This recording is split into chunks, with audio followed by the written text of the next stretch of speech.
Hello friends, मेरा नाम है डॉक्टर आशीष कुमार मित्तल और मैं senior consultant psychiatrist and de addiction specialist हूँ और मैं गुड़गांव में प्रैक्टिस करता हूँ। और फ्रेंड्स, ऐसे मेडिकल डायरेक्टर मैं अथीना बिहेवियरल हेल्थ में भी काम करता हूँ। तो फ्रेंड्स, क्या आप कोई डी एडिक्शन सेंटर ढूंढ रहे हैं? क्या आपके घर में कोई मरीज है जिसको एडिक्शन की आदत है? एडिक्शन वो किसी भी तरीके का हो सकता है। शराब का हो सकता है, ओपियोइड का जैसे स्मैक का, इंजेक्शन का, इसका एडिक्शन हो सकता है, या आपके घर में यंग बच्चा है उसको कैनाबिस जैसे कि वीड हो गया, गांजा हो गया, उस तरह का कोई एडिक्शन है, या आपके घर में कोई ऐसा मरीज है जिसको कि फ्लूइड लेने का एडिक्शन है या खांसी की सिरप पीने का एडिक्शन है और उसके इलाज के लिए आप एक डी एडिक्शन सेंटर ढूंढ रहे हैं।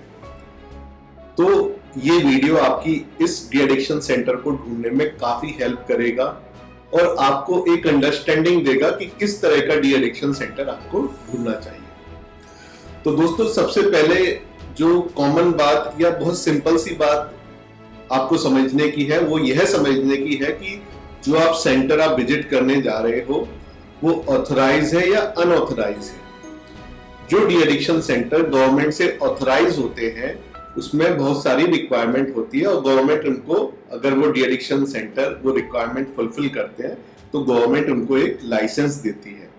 तो आप ये देख लें कि जिस डी एडिक्शन सेंटर में आप जा रहे हैं उनके पास वो लाइसेंस है या नहीं है, क्योंकि गवर्नमेंट ये जो लाइसेंस है, डी एडिक्शन सेंटर का लाइसेंस, काफी कंडीशन फुलफिल होने पे ही देती है। तो उसमें जो सबसे इंपॉर्टेंट कंडीशन है वो है साइकेट्रिस्ट का होना डी एडिक्शन सेंटर में, कि वहां साइकेट्रिस्ट रेगुलर विजिट करते हैं और पेशेंटों को देखते हैं, क्योंकि साइकेट्रिस्ट ही है जो कि डी एडिक्शन का ट्रीटमेंट प्रोवाइड करते हैं, काउंसलिंग को गाइड करते हैं और कोई कॉम्प्लिकेशन हो जाए तो उस तरह से वो हैंडल करने में सक्षम होते हैं, पेशेंट के विड्रॉल कंट्रोल करने में वो सक्षम होते हैं, या फिर एडिक्शन की वजह से पेशेंट में जो साइकोलॉजिकल सिम्टम आ रहे हैं, एंजाइटी, डिप्रेशन, इंसोम्निया या साइकोसिस के कोई सिम्टम आ रहे हैं, तो साइकेट्रिस्ट ट्रेंड होते हैं ऐसी कंडीशन से डील करने में। तो सबसे पहली कंडीशन जो ऑथराइज्ड डी एडिक्शन सेंटर में गवर्नमेंट देखती है वो है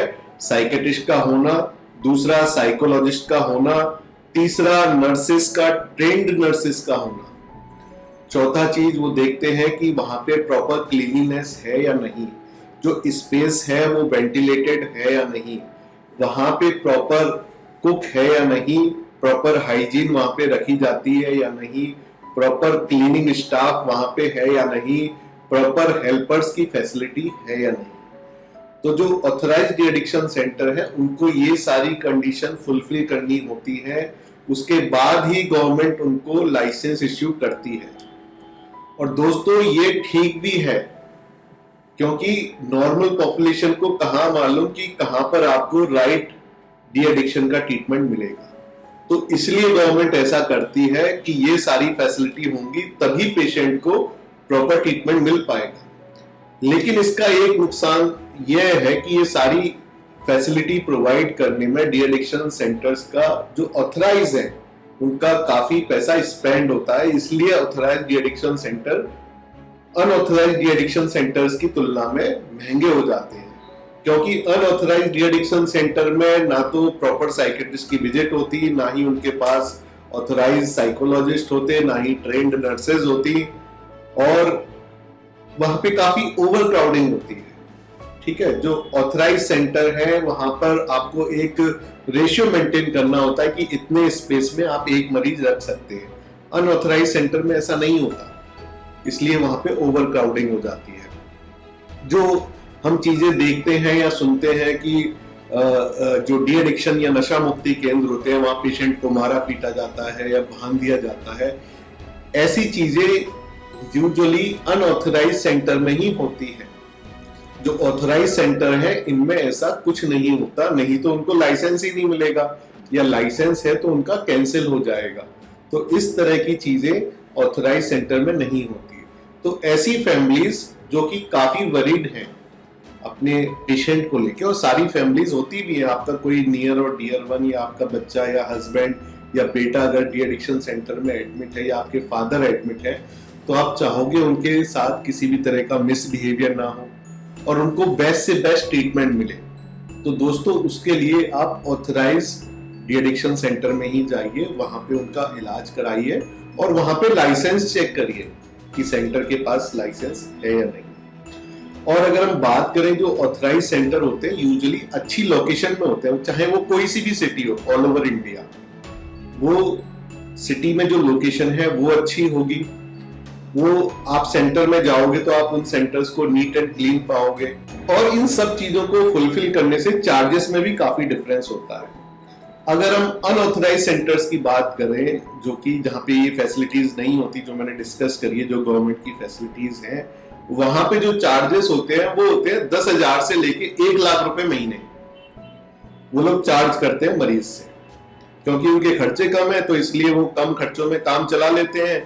इवन जो पेशेंट होते हैं उन्हीं से वो काम कराते हैं, सफाई का, खाना बनवाने का, तो काफी काम है जो अनऑथराइज सेंटर में पेशेंट से ही कराए जाते हैं। तो इसलिए कॉस्ट 10,000 से लेके 1 लाख रुपए महीने तक वो लोग चार्ज करते हैं। और दूसरी ओर अगर हम ऑथराइज सेंटर की बात करें तो वहां पे चार्जेस हाई होते हैं, क्योंकि उनको काफी फैसिलिटी देनी है, काफी खर्चे उनके होते हैं।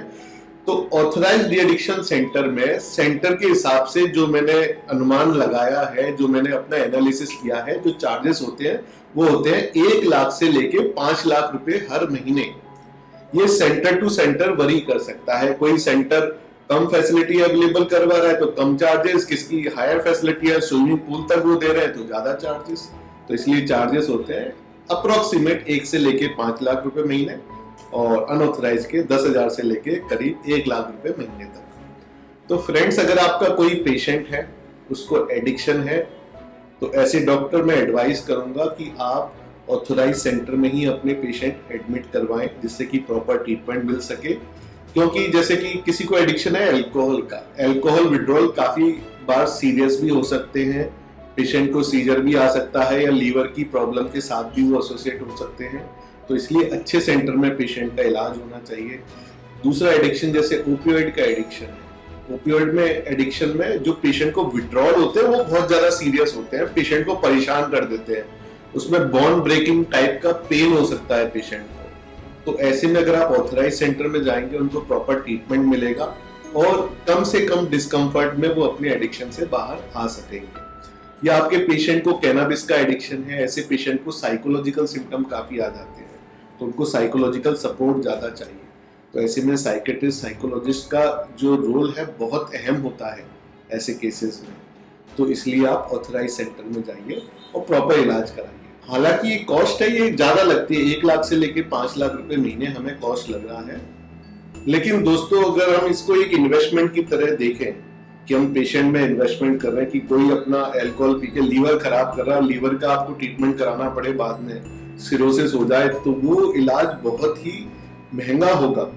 और अगर आप टाइम से पेशेंट का इलाज करा लेंगे तो ये लीवर खराब नहीं होगा, पेशेंट की जान भी बच जाएगी। तो जान से महंगा कुछ नहीं है। ओपियोइड एडिक्शन की हम बात करें, लोग 5 से 10,000 रुपए रोज उसके एडिक्शन में ही खर्च कर देते हैं। तो आपका जब ये खर्चा बच जाएगा तो इसी खर्चे में पेशेंट का इलाज हो जाएगा। कैनाबिस के एडिक्शन में लोगों को साइकोलॉजिकल सिम्टम हो जाते हैं जो कि लॉन्ग टर्म तक भी रह सकते हैं। तो ऐसे में पेशेंट को बचाने के लिए इतना खर्चा करना वाजिब है। तो दोस्तों, अगर आपका कोई पेशेंट है तो ऑथराइज्ड एडिक्शन सेंटर में इलाज कराएं। मैं किस सेंटर में जाता हूं इसका डिस्क्रिप्शन में मैंने लिखा है कि मैं कहां विजिट करता हूं, आप वहां पर भी एडमिट करा सकते हैं अपने पेशेंट को। वहां मैंने कॉन्टैक्ट नंबर भी दिया है डिस्क्रिप्शन में, और उस नंबर पे कॉल भी कर सकते हैं।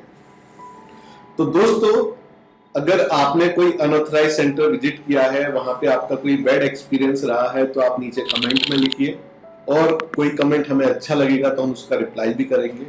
तो दोस्तों, इन वीडियोस के द्वारा मेरी कोशिश है कि मैं आपको एक प्रॉपर जानकारी दे पाऊं।